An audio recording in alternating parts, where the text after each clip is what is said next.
What's going on, everybody? Welcome into episode 163 of the MudWatch Sports Podcast on this Tuesday, May 26, 2026. I'm your host, Zach Malum. Well, before we get started, please subscribe below. Follow all of my social accounts. Let's start things off in the world of basketball, as we have to start off with the New York Knicks as they defeat the Cleveland Cavaliers, sweep them away 4-zip, and they win the Game 4 finale, 130-93, the final. And this was one of those good old-fashioned beatdowns that got everybody involved.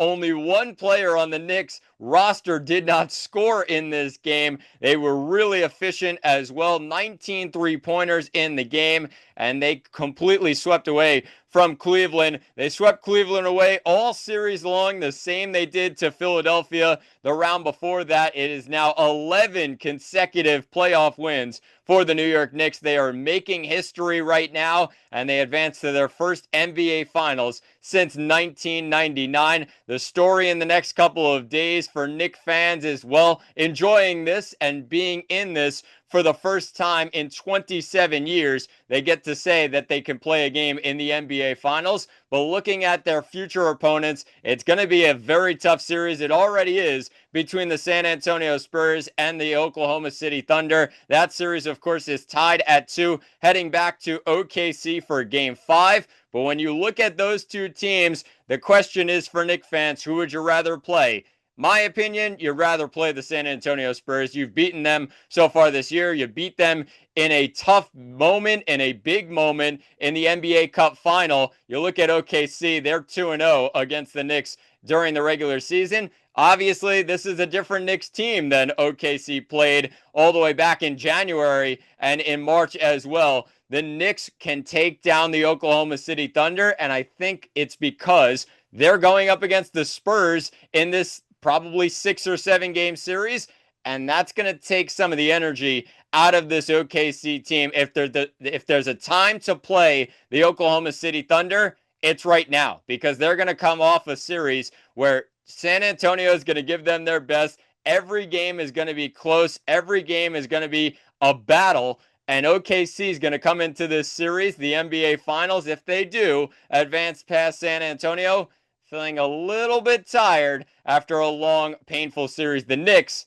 have been dominating their opponents. And yes, you could say, well, they could be a little bit rusty heading into the NBA Finals. Game 1 could be trouble, especially if they're on the road in OKC. I agree with you. And the Knicks, you saw that in Game 1 against the Cleveland Cavaliers. However, the Knicks are never out of a game, and they proved that in Game 1 against Cleveland. They come all the way back, a 44-11 run to force overtime. They win it in overtime. This Knicks team is just different right now. You really can't do anything to get past them, especially those teams in the East. They tried everything against the Knicks, and the Knicks just beat them down left and right. They have everything that you need for a championship roster, and that's the greatest feeling in the world if you are a Knicks fan. The painful years, the last 27 years, a lot of painful moments for Knicks fans. Look where they are now. 27 years later, they are in the NBA Finals, and we'll wait to see who they face off against. Will it be San Antonio? Will it be Oklahoma City? You can just sit back as a Knicks fan and say, beat each other up. We'll sit here and relax and watch and wait, and we'll be just fine as the Knicks, healthy as they can be right now, feeling as good as they can right now. Back-to-back series sweeps. They take down the Sixers and now the Cavs. The Knicks are heading to the NBA Finals as NBA Finals basketball will be played at Madison Square Garden. That one is starting on June 3rd. Let's finish things off today in the world of baseball, as both New York teams were in action this weekend, and we'll start things out in Queens, as it is just continuing to be a disaster right now for the New York Mets. And after you saw them really play well against the Detroit Tigers last week, then you saw them play well against the New York Yankees. They took 2 out of 3, a dramatic series win over the Yankees at Citi Field, as the final game of the 3-game set was, of course, Tyrone Taylor, the bomb off David Bednar. The Mets win it in extras with Carson Bench, and the Mets were feeling great at that moment in time. They then went into that Washington series, split the series, but you saw a little bit of problems when it came to this pitching staff. Of course, Clay Holmes went down in that series against the Yankees, a fractured fibula that ended up pushing Clay Holmes towards maybe an August return, maybe a September return. May not be too long before Clay Holmes decides, yeah, I probably won't pitch again this year because this Mets team is just so bad right now. They headed into a series down in Miami to take on the Miami Marlins, and the Marlins coming into the series had a worse record than the New York Mets. They were 22-29 heading into the series versus 22-28 in the Mets, and the Marlins end up sweeping the Mets 3-0 in a series where the Mets only scored 2 runs in 3 games. I mean, just you cannot make this stuff up. Anytime you see a little bit of a glimpse of wow, this offense is really playing well. They got the young kids coming up, and those guys are playing well. Ewing and Benj are really igniting something into this offense. Bo Bichette's waking up a little bit. Juan Soto is hitting home runs, and we haven't seen that too much. He has been a little bit injured so far this year. And everything just goes to waste when you go down to Miami and get swept 3-0 against a pitching staff that was in the bottom 10 of all of baseball in ERA heading into this series as well. I mean, the Marlins in game 1, 2-1. Sean Manaea ends up getting charged with the loss. Yuri Perez gets the win. It was Juan Soto who had a first inning home run, and you're thinking, wow, they're playing well right now. Okay, can they build off of that? But nothing after that. Nothing to show for it. Only 3 hits on the day and on the night in that one. I mean, Owen Casey ended up having 2 RBIs to give the Marlins a 2-1 lead, and that was it. I mean, the Mets offense could get nothing going. AJ Ewing had a hit, and Juan Soto had 2 hits. Nobody else had a hit on the day for the Mets. Then you head into Saturday's game, and the Mets just trying to bounce back. It was now one loss after they had a win the day before on Thursday with David Peterson getting the win in Washington. So then you're looking, okay, well, it's sputtering a little bit, but let's bounce back here. Max Meyer on the mound and take it to him. You got one of your top pitchers in Freddie Peralta on the mound. Make sure you get the job done. Freddie Peralta, not doing enough. Of course, he goes 7 innings in this game. 8 hits allowed, 4 earned runs with 2 walks, 9 Ks. Not a bad outing in the end. I mean, the 4 earned runs, you try and work around it. They did have some good contact on him with those 8 hits the Marlins did. But this Mets offense, until the 9th inning when Mark Vientos grabbed an RBI single to make it 4-1, nowhere to be found, this Mets offense. Just nowhere to be found. 3 hits once again on the afternoon, and it was just an ugly game. Mark Vientos had 2 hits in the game. Tyrone Taylor had to pinch hit, and he got a hit as well. That's it. That's all you got for this Mets offense. Then you go into the final game of the 3-game set. Could it get any worse for this Mets offense? How about you put up a big fat donut, a 0 on the board in the game? They had 5 hits and no runs to show for it as the Marlins win it on a walk-off grand slam by Heriberto Hernandez. He takes Devin Williams deep in the 9th inning. Even if it didn't go out, it was going to be a walk-off hit for Hernandez. It just piles more onto the fire, though, that it was a walk-off grand slam, and Williams ends up leaving a pitch a little bit up, and the hanging changeup gets sent out into center field 416 feet for the walk-off grand slam. So the Mets lose the series 3-0. They're swept by the Marlins. They've lost 5 of their last 6. Can't get any worse, right? Then you go into Monday, and they finally have a new series to look forward to. They're taking on a Cincinnati Reds team that hasn't been great this year. Pitching has not been great for Cincinnati. Their offense has been pretty solid, but the Mets, looking at their pitching staff, although not as healthy anymore, can try and figure things out here. They got their ace in Nolan McLean on the mound, and he really just got blown up in this game. I mean, everything that you couldn't have happen to Nolan McLean happened in this one. Allows a couple of bombs, 3 1/3 he goes, 5 hits allowed, 7 earned with 2 walks, 6 Ks. The Mets offense only put up 2 runs, but in the blink of an eye, they were down 7-0. And McClain with his 4th loss of the year. Last 2 starts have just been abysmal for Nolan McClain, where he, in Washington, 9 runs allowed, 6 earned in his last outing. Now 7 earned in this one. Not pretty if you're Nolan McClain, and something that he has to work on, as it's his first stretch, you would say, as a big leaguer, where trouble is finding him, and he's got to figure things out. The Mets cannot get any worse right now. 22-32. They're almost the worst record in the National League. But now Memorial Day has passed, and that's really the benchmark of how this season's going to go. It's going downhill, and I think the Mets need to make some changes pretty soon, because this coaching staff, I understand with the belief that you have in Carlos Mendoza, the belief that you have in some of his staff members, but this is embarrassing. The Mets, I know they've dealt with injuries so far this year, plenty of them. Francisco Lindor is out. Jorge Polanco hasn't played. Luis Robert Jr. is out. Francisco Alvarez is out. I mean, the Mets haven't had a real healthy stretch where all of those guys, in Francisco Lindor, Juan Soto, and Bo Bichette have played together. I think looking at it in the end, though, whose fault is that? It's David Stearns' fault. I understand that you could say, well, injuries can happen. You never can predict those. But you have to have enough balance that if injuries do happen, and they have happened plenty so far for the Mets this season, you have to have a backup plan. And the Mets have 0 backup plans. They've gone to the minors. They've called guys up. They've said, all right, maybe the youngsters can solve some of our problems.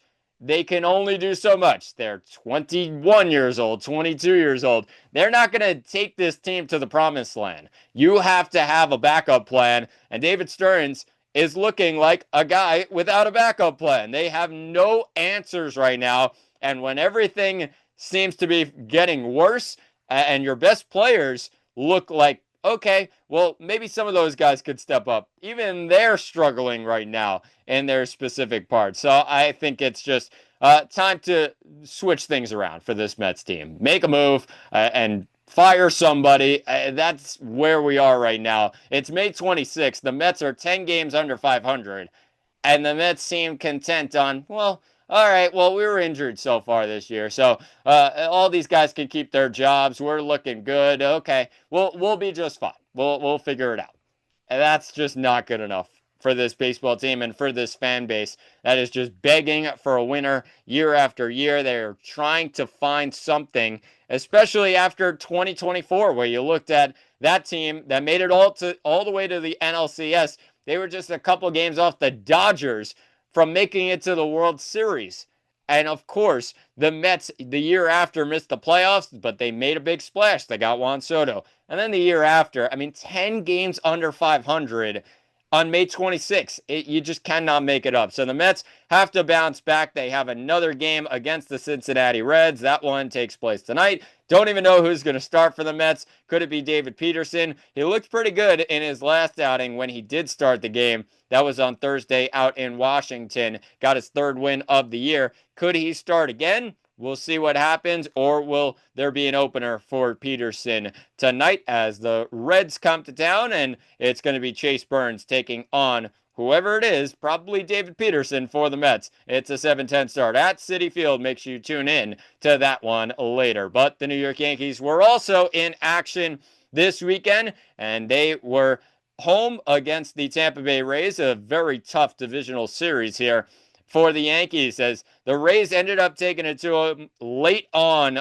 Friday night, and the Rays ended up grabbing a 4-2 win in the return of Garrett Cole. And Garrett Cole looked really, really good. If you picked a return for Garrett Cole and you said, all right, 6 innings, no runs, heartbeat.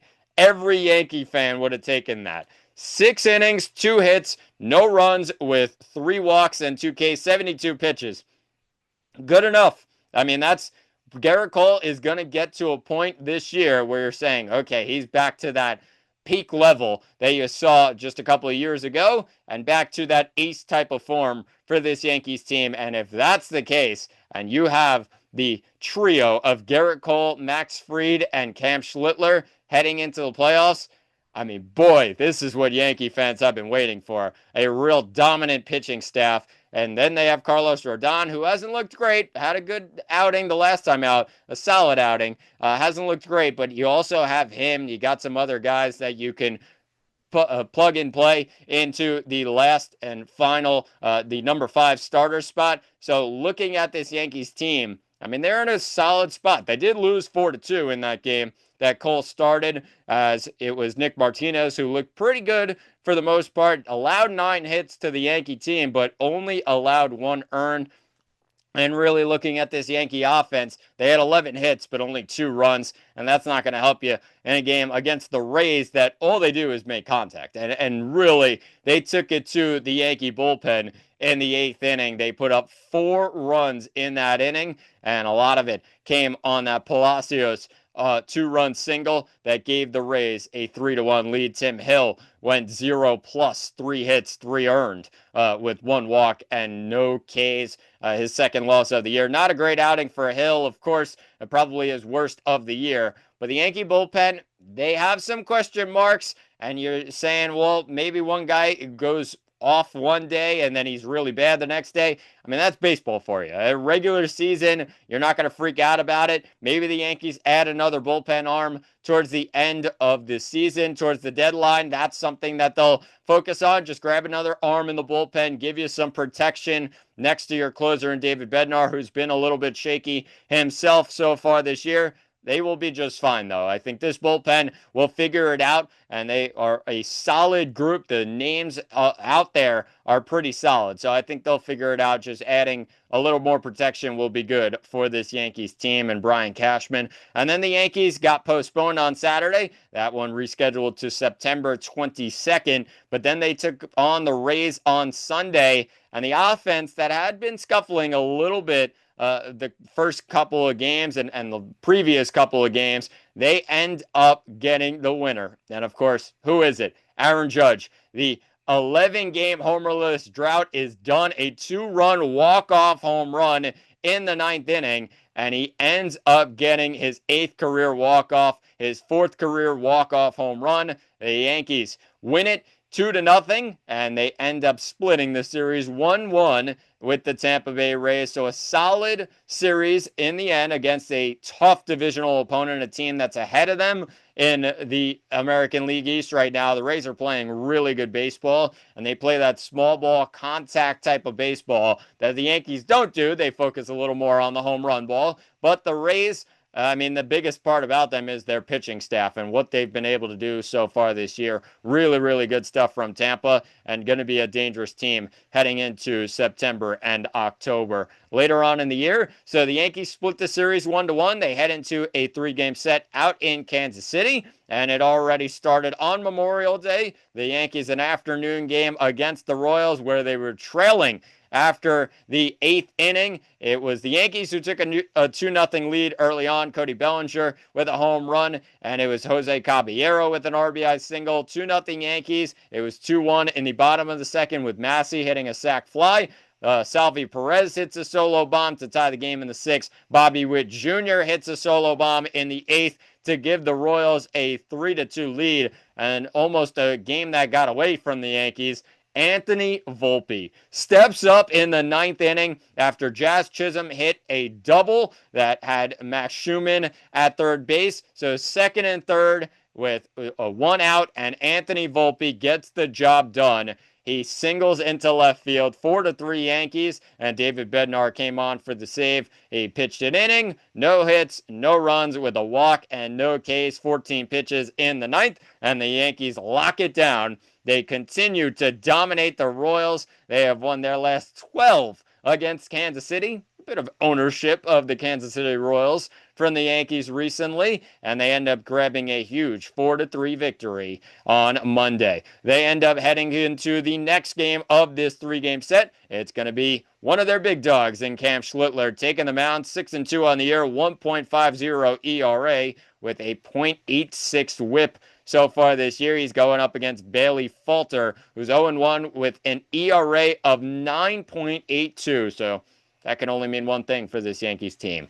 Take that guy deep and really take it to Bailey Falter. An ERA over 9. Yankees have been really good against lefty starting pitchers so far this year. They look to continue that tonight. It's the Yankees and the Royals, a 7:40 start out in Kansas City. Make sure you tune in to that one later. But that will do it for episode 163 of the MudWatch Sports Podcast. Please subscribe below. I've been Zach Ballum, and thanks for watching, and talk to you all on Friday.